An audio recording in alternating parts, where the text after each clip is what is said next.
Luis Reyes, economista, es director general de presupuesto, está con nosotros. Luis, el gobierno del presidente Abinader, evaluado desde el punto de vista de la ejecución presupuestaria, ¿cómo lo ves? Mira, dos cosas que hay que decir respecto a la parte presupuestaria de la presente administración. Lo primero es la formulación. La formulación del presupuesto presenta una serie de rigideces, dado fundamentalmente por la asignación del 4% del Producto Interno Bruto a la educación preuniversitaria y segundo, el pago de los intereses de la deuda, que junto con el resto del gasto corriente hace un total de 87.5%. Y eso deja solo 12.5% para la inversión pública. Eso explica en parte la razón por la que el gobierno trata de buscar recursos a través de fideicomiso para complementar la inversión pública.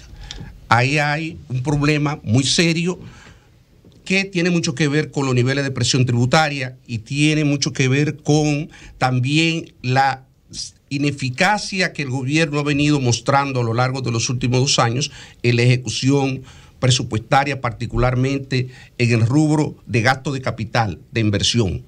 El año pasado, recordemos que al mes de noviembre quedaban unos 60,000 millones de pesos sin ejecutar en el gasto de inversión pública, más del 1% del Producto Interno Bruto. El año pasado, el año al 21, gracias por la corrección. Okay. Y este año quedaban 29,000 millones al 16 de diciembre.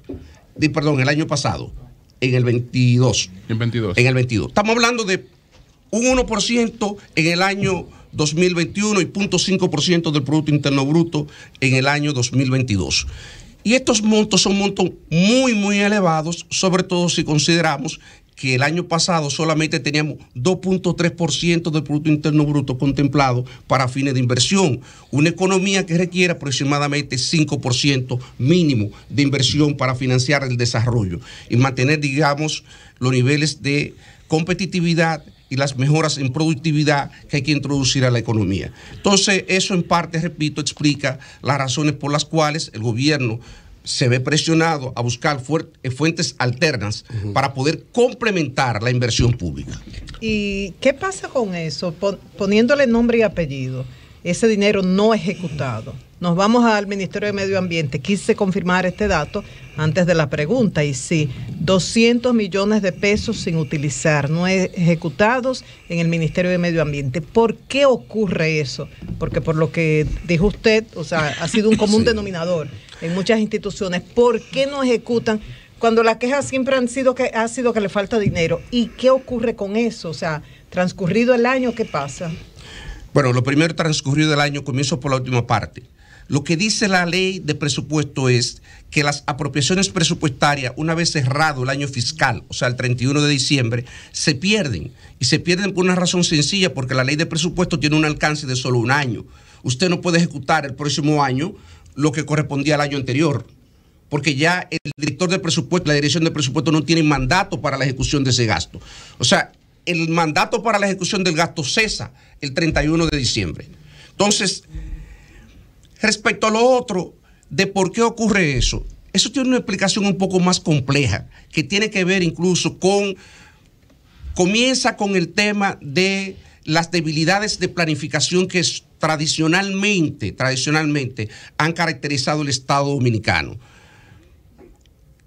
Cuando no existe una buena planificación, no puede haber una buena presupuestación, y si no hay una buena presupuestación, tampoco va a haber una buena ejecución. Eso es seguro. Y normalmente las áreas de planificación y las áreas de presupuestación, en sentido general, andan divorciadas. De hecho, aquí hay una larga tradición de pagarle muy poco a las personas responsables de la planificación. Y sobre todo, una persona, por ejemplo, en una institución compleja que es responsable de la planificación estratégica, que usted le paga 60, 80 mil pesos, es difícil que usted pueda tener personal de calidad con esos salarios. Yo no sé cuánto ha mejorado, porque me consta que uno de los problemas incluso que ha afectado a esta administración es que al inicio trató de igualar muchos de los salarios que nosotros no habíamos podido hacerlo precisamente para salvar ese problema. Obviamente, tratando de salvar ese problema, adquirió otro, que es la rigidez en el gasto que deviene de los aumentos de salarios que usted hace. ¿Por qué? Porque luego que usted aumenta el salario, sencillamente el salario usted no puede disminuirlo, la nómina no puede disminuirla y se convierte entonces en un factor de mucha dificultad en términos del manejo de la gestión presupuestaria. Bueno, ahora cuando se informó de la solución de los problemas financieros de la Junta Central Electoral, por lo menos de lo que, parte de lo que estaba reclamando de manera presupuestaria, se dijo que hubo unos 2.000 millones de pesos, que fue un reajuste presupuestario del año 2022. ¿Cómo se maneja eso? Por ejemplo, sobraron 2.000 millones, ¿no?, del 2022 y se lo pasaron a la Junta Central Electoral. ¿Cómo se maneja eso? Usted se ríe, pero... Usted se ríe. ¿Cómo fue la magia? Magia. No necesariamente, no estoy diciendo que eso es ilegal, ¿eh? Okay. No quiero aclarar, no necesariamente eso es ilegal. Pero como que no está claro. No, pero yo voy a explicar cómo se hace. Ok. Estamos hablando de que hay apropiaciones presupuestarias para aquellas personas que no están familiarizadas con el tema, no es más que el crédito presupuestario. La ley de presupuesto no es más que un conjunto de partidas de crédito presupuestario como si fueran una cuenta bancaria que le apruebe el Congreso a cada una de las instituciones y sobre la cual ellas pueden girar. Exacto. Y a eso, en el argot presupuestario, se le llama apropiación. Exacto. Pero no es más que un crédito presupuestario. Es la asignación del crédito a cada quien. Okay. La asignación del crédito a cada quien. A cada una de las instituciones, y la responsabilidad de la dirección de presupuesto es gestionar que se cumpla. Que se cumplan, sobre todo, y se respeten los topes. Porque los topes presupuestarios son un tema central, sobre todo cuando usted no respeta el tope de un capítulo, porque dentro de un capítulo hay flexibilidad. Un capítulo, asimilémoslos como un ministerio. Entonces, la Constitución establece una serie de restricciones para el manejo, por ejemplo, los topes presupuestarios. Por ejemplo, usted no puede transferir recursos de un tope de un capítulo a otro. No se puede. Entonces, no se puede. Es una facultad, una prerrogativa constitucional. Claro, y hay que ir al Congreso, y por eso es que hay que ir al Congreso. Entonces, ¿qué es lo que hace la Dirección General de Presupuesto? La Dirección General de Presupuesto, cuando somete el presupuesto reformulado, y eso podríamos buscarlo, mete un articulado y le pide permiso expreso al Congreso para que al final del año le permita hacer uso de esas apropiaciones que no se ejecutaron. Y entonces... usarla a discreción. Usarla a discreción, pero usualmente, ¿cómo se utiliza? ¿Cómo? Y ahí o hacer un rejuego con lo que le queda y donde tiene mayores debilidades. Lo que pasa es que normalmente eso, ¿cómo se utilizaba? ¿Cómo? Usualmente eso se utiliza por las mismas debilidades de planificación que yo refería hace un momento. De pronto teníamos un área de planificación que no proyectó correctamente su nómina al cierre de año y le faltan 10 millones de pesos. Usted le pone 10 millones de pesos para completar la nómina. Usted tiene una emergencia en salud pública que hay que comprar unos medicamentos porque surgió una situación imprevista, y esos imprevistos, usted, obviamente, ¿dónde lo amarra? Lo amarra de esas apropiaciones. Entonces, en sentido general... ¿Y hay un límite para ese monto? ¿Hay un límite para ese monto? No, el Congreso no le pone límite. El límite normalmente lo pone el director de presupuesto en base a su buen juicio. Okay. Por ejemplo, obviamente, el director de presupuesto puede y tiene el derecho y la facultad de ir donde el presidente de la República, que en último caso es el responsable último de cualquier decisión que se adopte, y decir, mire, hay esta situación en este ministerio, faltan estos recursos y nosotros nosotros recomendamos adoptar esta decisión y que se transfiera y que el presidente lo haga.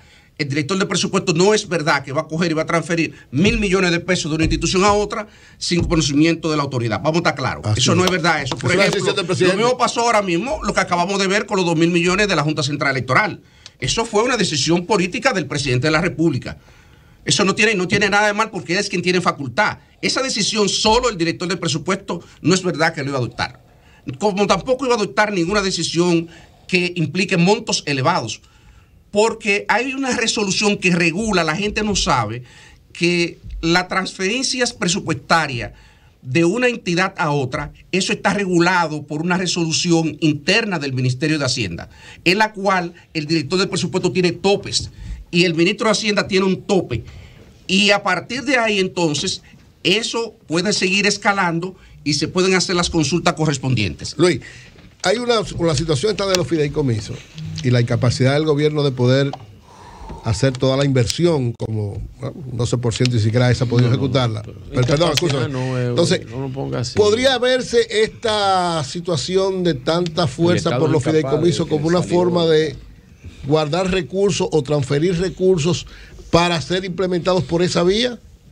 ¿Podría entenderse eso así? No, yo creo que realmente decirlo así sería, oye, una manera de uno imputarle al gobierno que tiene un propósito, digamos, casi malsano con eso. Yo creo que no. Miren, francamente hablando, toda administración quiere dejar un legado. Hay que partir de la parte propositiva. Yo creo que este gobierno quiere dejar un legado. Yo creo que este gobierno se ha esforzado. El gobierno claramente ha tenido dificultad en la ejecución presupuestaria, eso no cabe la menor duda, y anda buscando una vía que sea más expedita para poder ejecutar el gasto de inversión. Obviamente, el gobierno se ha entrampado con el tema del fideicomiso porque yo creo que hay una cierta confusión entre lo que es el fideicomiso privado o las asociaciones público-privado con lo que es un fideicomiso público. Explícate eso. ¿Por qué tú dices que se te ha entrampado? Porque yo sigo insistiendo. Porque, déjame decirte algo. Un fideicomiso público no es más que un instrumento de fomento al desarrollo. De fomento al desarrollo. Usualmente, ¿para qué tú utilizas un fideicomiso público? Y hay, dependiendo del uso que tú le des, hay varios tipos de fideicomiso. Una de las críticas que yo le hago a la ley, al proyecto de ley, es precisamente que no discrimina. Tiene el mismo tratamiento todo en términos de rendición de cuentas, en términos de gestión, y eso obviamente no es lo mismo. Por ejemplo, para que nos pongamos en contexto, la Policía Nacional tiene un fideicomiso. La vocación, supongo yo, de ese fideicomiso es adquirir los bienes y servicios que necesita la Policía Nacional. Ahora, es lo mismo un fideicomiso que va a comprar botas, equipos, armas de reglamento, que un proyecto de inversión de una carretera. Pedernales o Pedernales. Por ejemplo, Pedernales. No. Aunque el presidente aclaraba en el almuerzo con relación, ponía precisamente el fideicomiso de la policía, sí, claro, diciendo que ese no es un fideicomiso público. Que es privado, que eso es un fideicomiso privado, que no es otra cosa que una forma de organizar unos aportes privados a la policía. Aporte privado. Y temporal, porque no es para toda la policía, es para el proceso de reforma. Sí, ¿cómo así, Julio? Son aportes privados, aportes de empresarios. Entonces supuestamente que quieren ayudar a la policía. Ellos plantearon hacerlo mediante un fideicomiso. Exacto. Ellos plantearon. Entonces la policía, manejado por ellos. Organizarlo a través de un vehículo. Entonces la policía le plantea sus necesidades. Eso no son donaciones. Los aportes. Eso tiene que ponerlo en el capítulo de donaciones. Pero claro, usted le va a decir para el proceso. Pedro. No sepa, usted se va a donde. No.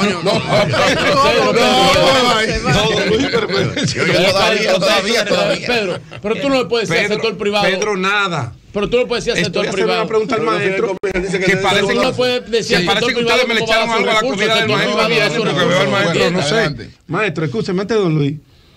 Espérese, porque ahora usted me ha confundido más. Ahora es que yo estoy en problema. No, pero que es un privado, es un aporte privado. Pero es que eso se llama donación. Bueno, no, pero es que yo lo se administra, pero para que se administre. Pero entonces dalo tú, Pedro, como tú quieras. Dalo tú en donación, como te dé tu gana, tu patrimonio. Miren, ciertamente el sector privado lo da como yo entiendo. No. Déjenme explicar algo. Qué maldita desgracia. Lo que dice Pedro es correcto.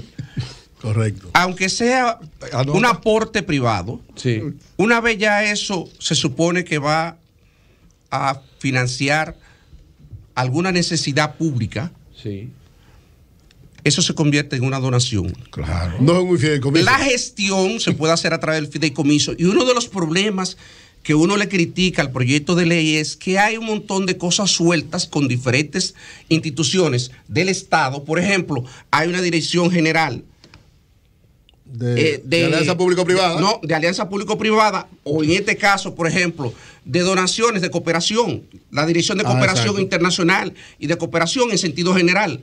que está en el Ministerio de Economía, y entonces debería haber una coordinación con estas instituciones solamente a los fines, por lo menos, del registro que debería de llevarse y de que esa institución conozca al menos a qué se destinan esos recursos, porque esa es una de las preguntas que uno se hace. Por ejemplo, uno dice, bueno, está bien, imagínense que este fideicomiso privado, en este caso como tal el presidente, está adquiriendo bienes a requerimiento de la policía. ¿Cómo se coordina eso con la ejecución del gasto que realiza la policía financiado a través del presupuesto de la República? Porque el aporte que se va son donaciones. Tiene una función muy específica. No, pero que tiene que ver. ¿El fideo público para donar? No, pero perdóname. Dijo el presidente. Perdóname. No, es que yo me estoy refiriendo a lo siguiente, Eury. Si yo voy a comprar, tengo un plan de compras, que es lo que tiene la policía, que elabora cada año, ¿verdad? Sí. Claro. Eso es lo que elabora desde el punto de vista de la planificación. Porque hay un POA. Y hay una parte, hay un plan operativo anual que le ejecuta, que él lo somete, incluso el director de la policía se sienta con el director del presupuesto y le dice, mire, estas son mis necesidades. El director del presupuesto le dice, yo no tengo cómo financiar la totalidad de esas necesidades, podemos llegar hasta aquí. Coja usted y distribuye estos montos. Entonces él dice y va a la parte privada y le dice, miren, yo he conseguido este monto de financiamiento en el presupuesto. Y la parte privada le dice, nosotros vamos a aportar tanto. ¿Como complemento a qué? Al plan que él tenía originalmente. Ahora, ¿cómo se coordina eso? ¿Quién sabe que está ejecutando qué? ¿Cómo debería registrarse ese gasto? Porque ese gasto ya pertenece al gobierno, aunque sea financiado a través de una cooperación. ¿Cómo se hace ese registro? Y esas son de las cosas, o sea, esta compra es una compra del gobierno. De las sutilezas que uno dice, señores, miren, entendamos mejor cómo funciona la administración financiera del Estado. Hagamos la coordinación para que eso sea lo más robusto posible y mañana nosotros nos evitemos dolores de cabeza, porque déjeme explicarle algo. Estamos hablando de que los fideicomisos, las instituciones multinacionales, particularmente el Fondo Monetario Internacional, le pone especial atención.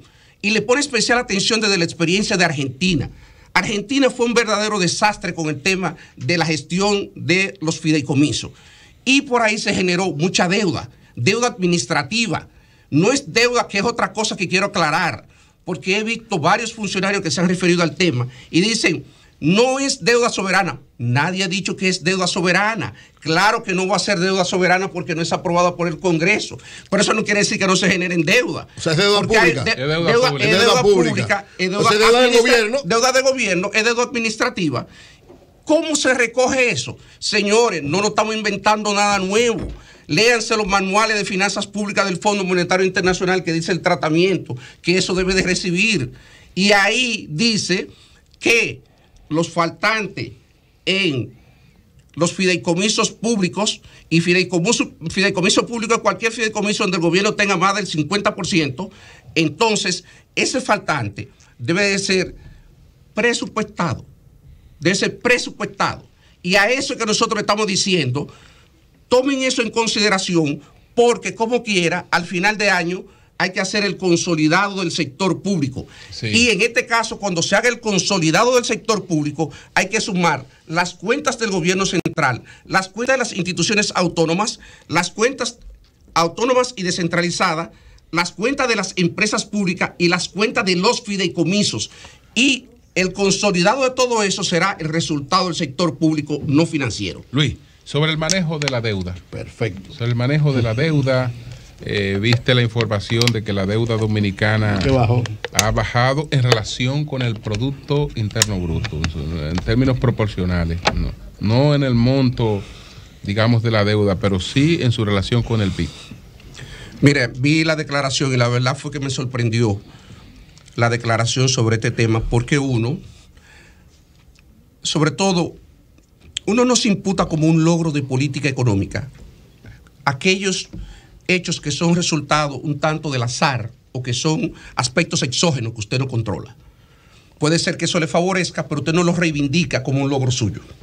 O sea, le favorece y claramente hay situaciones que le favorecen, pero menos lo hace cuando eso ha sido el resultado de una situación que ha sido un lastre para la población que la ha golpeado severamente. Explico.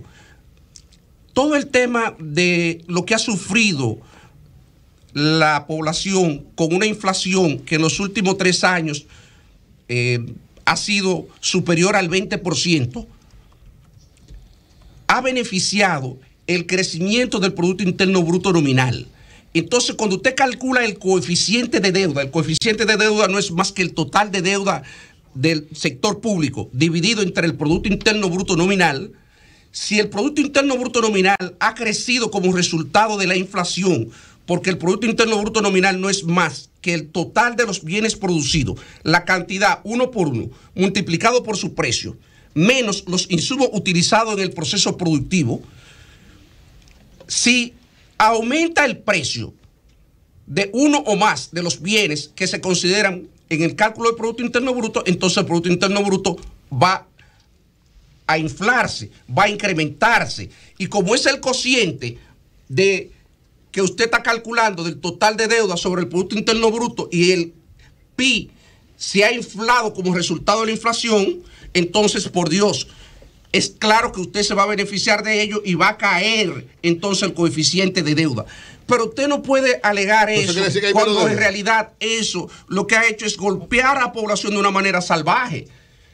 No, ¿Cómo usted va a reivindicar? Usted no va a reivindicar de que me cayó el coeficiente de deuda. Usted le está rindiendo culto a las estadísticas cuando en realidad eso usted lo ha hecho a costa de una situación que ha golpeado tremendamente a la población. Pero además, que baje el coeficiente de deuda no significa que la deuda bajó. No, por Dios, la deuda no bajó en valor absoluto. La deuda con respecto precisamente en términos relativos respecto al Producto Interno Bruto ha bajado, pero más aún. En el año 2021 hubo un crecimiento enorme del Producto Interno Bruto nominal, tanto en volumen de producción como en los precios. Recordemos que la economía creció más de 12% y la inflación fue de 8.50%. En total alcanzó 19 y tanto el crecimiento del Producto Interno Bruto nominal. Pero parte de ese crecimiento de la producción también fue resultado del impulso que pudo darle el gobierno como resultado de los programas que había ya impulsado la pasada administración, que tenía parte también de, digamos, el crédito de lo que ocurrió en el año 2021 por el manejo que le había dado durante los primeros 8 meses del año. Entonces, no podía solamente imputarse eso. Por eso yo creo que traer eso a la palestra y hablar de estas cosas fue algo que no tenía sentido y que desde el punto de vista político me parecía realmente algo que no lo meritaba. No lo meritaba para nada porque, de todas maneras, si ya no dieron una calificación de riesgo, no mejoraron la calificación de riesgo y el país se benefició de ello, con eso yo creo que era suficiente y no hablar más. No hablar más sobre ese tema porque, reitero, no podemos reivindicar que nos hemos beneficiado de una situación inflacionaria que ha estado golpeando a la población para decir que el coeficiente de deuda del gobierno ha mejorado y que está mejor que en el año 2020 cuando se recibió esta administración. Y para concluir, por lo dicho por usted, ya que hasta mandó a leer nuevamente los manuales del FMI, en este gobierno no manejan bien los temas relativos al presupuesto. Bueno, yo voy a decir lo siguiente. No. Déjeme contarle algo. Hay técnicos muy buenos trabajando ahí. Déjeme decirle algo, y eso sería Saludos a Rafael Joven. No me gusta, perdóname, no me gusta tampoco pecar, óigame, esto de... No, él dice que hay que pagarle mejor. No me gusta tampoco pecar de arrogante con esas cosas. Déjeme decirle algo. Lo que sí me ha sorprendido es que en esta discusión sobre fideicomiso, yo no he visto la primer funcionario de la administración pública que se haya pronunciado sobre eso. Los temas lo han estado tocando personas que no manejan el área de la administración financiera. Cítenme uno solo. ¿De la administración financiera? Sí, de la administración financiera, o sea, que se haya pronunciado sobre ello. ¿De parte de la oposición sería eso? No, del gobierno. Okay. Señálame uno solo. Pero que una persona que maneja el tema desde el punto de vista de la administración financiera. Eso es lo que está diciendo. El director del Fondo Público Privado. Es lo que abogado él. Y Andresito pero por Dios, tampoco, nunca ha trabajado esos temas. Y el director de compra y contratación. Abogado, tampoco financiero. Esa gente ninguno, pero además nunca han estado trabajando. Oye, nunca han trabajado. Tampoco, entonces los de la oposición no saben ni. Bueno, pero hablando ahora. Bueno, venimos con usted ahora. Entonces, cuando uno ve quiénes se han referido fundamentalmente, miren, y yo reitero, siento respeto. Ahora que yo estoy oyendo la opinión de don Luis. Yo siento mucho respeto por cada una de las opiniones que se emiten. Hacienda no habla. Miren, ni para ver. el consultor jurídico, el director general de asociación público-privada, que han llevado la voz cantante. Yo le aseguro a ustedes que estas cosas que estamos hablando y la vinculación que tienen los fideicomisos con la administración financiera del Estado, la administración financiera del Estado es un tema sumamente complejo.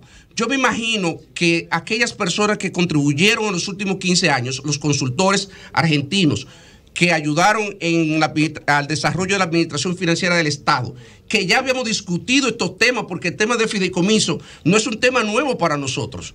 Ya nosotros lo hemos discutido con el Fondo Monetario Internacional, ya nosotros conocemos la posición del Fondo Monetario Internacional sobre eso, ya nosotros conocemos la posición de los consultores.